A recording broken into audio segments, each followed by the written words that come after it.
Now, what exactly are the plans that I have access to, either through my work on the individual side, that I know that, you know what, I take my money, I take my old 401k money, I could utilize this when I'm picking my employer benefits, different things like that, to make sure that I have peace of mind that the daily, the minimum expenses, the monthly minimum expenses are at least being met.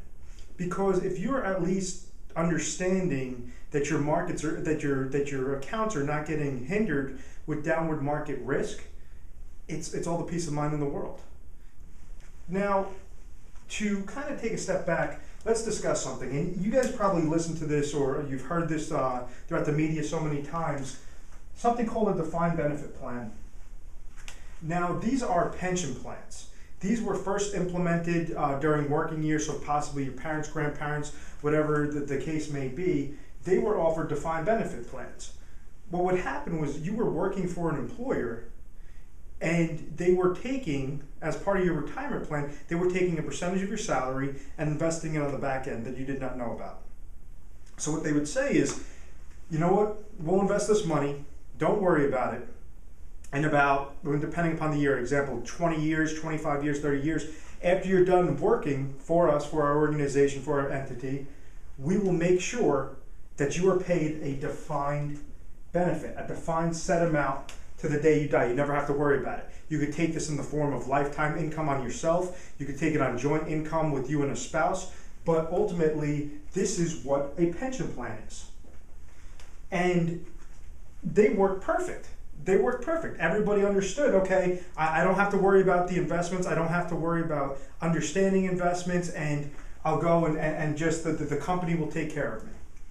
In 1974, they came out with a branch of the government called ERISA.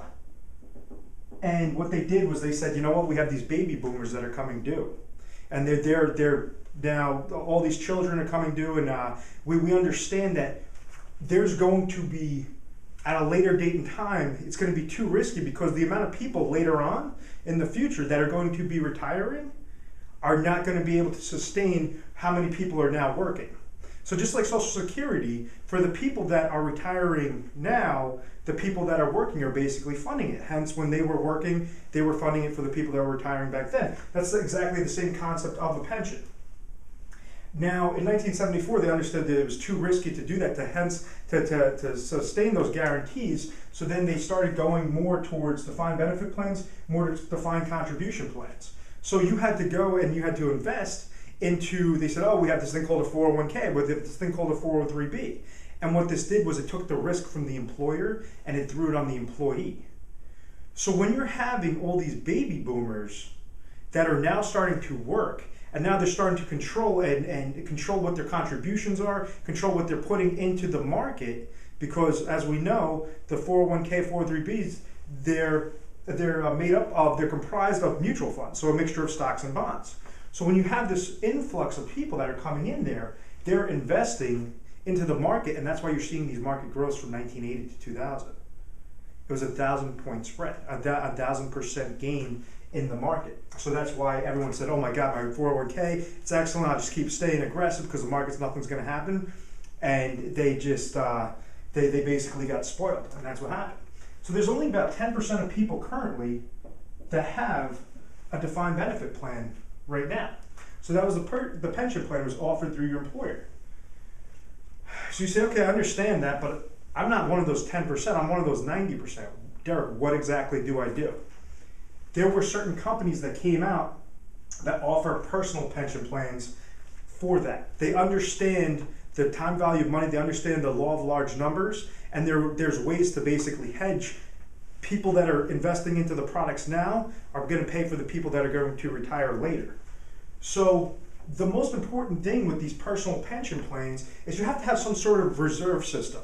This can't be one of the Bernie Madoff's, oh, we're going to give you great returns and it's going to be excellent and don't worry about it, it's going to be invested in the market. No. It has to be dollar for dollar in reserves. You have to understand the structure. Typically, the insurance companies are by far the best way to implement these personal pension plans. They come out into a form of an annuity. Now, there's different sorts of annuities out there, but the one that I'm talking about is for actual income. They're called income annuities, hybrid annuities, and they guarantee that you cannot outlive your money. So what happens is you have your 401ks, your 403bs, whatever it is, your IRAs, Roth IRAs, and they're basically sitting on the sidelines. Now, mentioned in previous videos, the nurses are the one occupation that jumps around the most.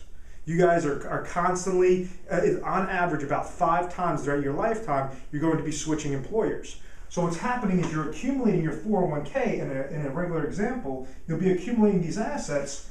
When you leave your employer, that stays there, or you could roll it over to your new one, or you could roll it into an IRA, which I typically suggest.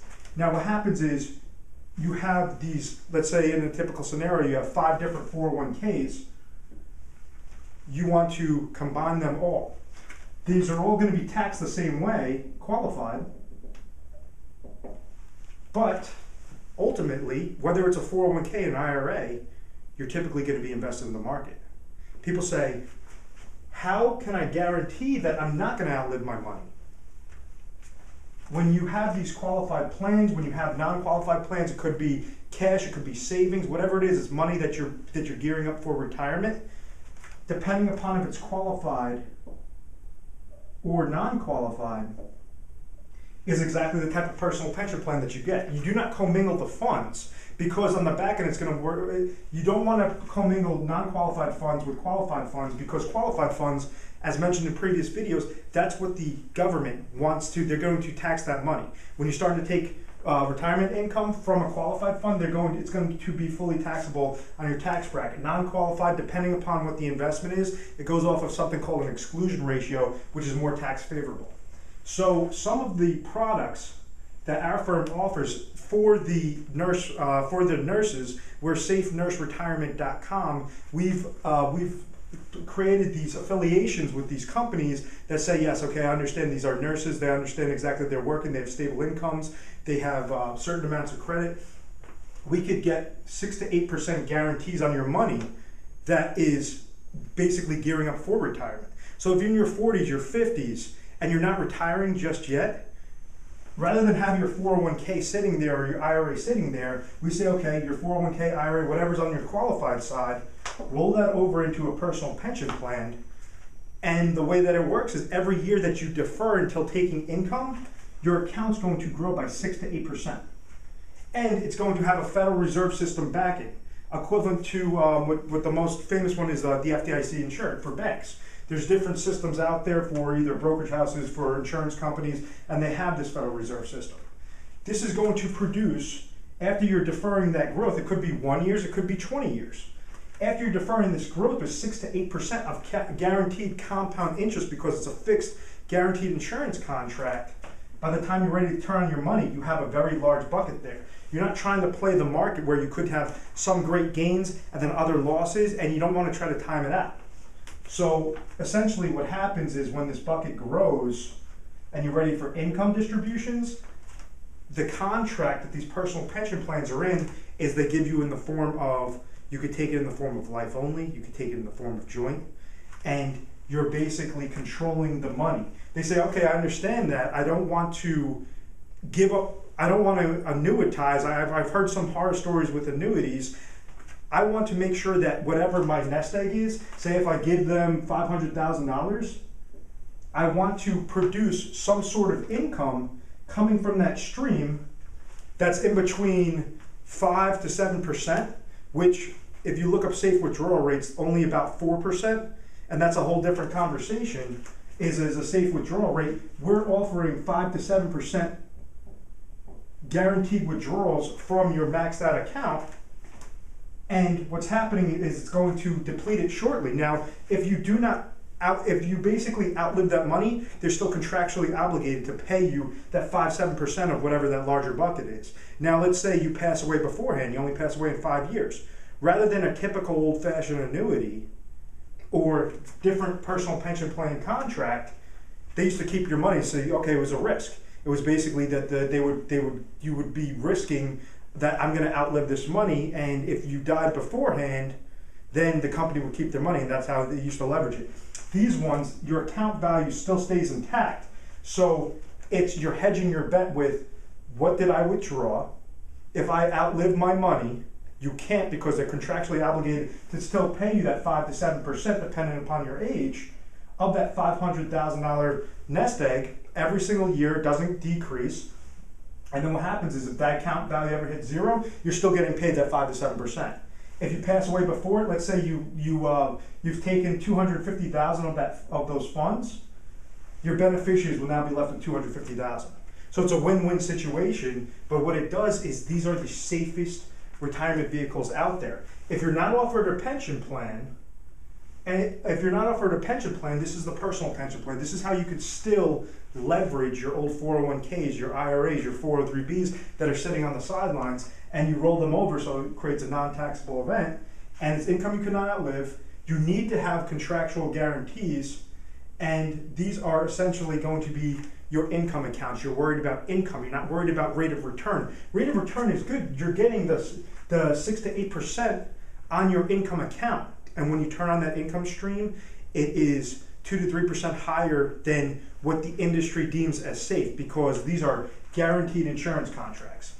Once again, my name is Derek Afasi.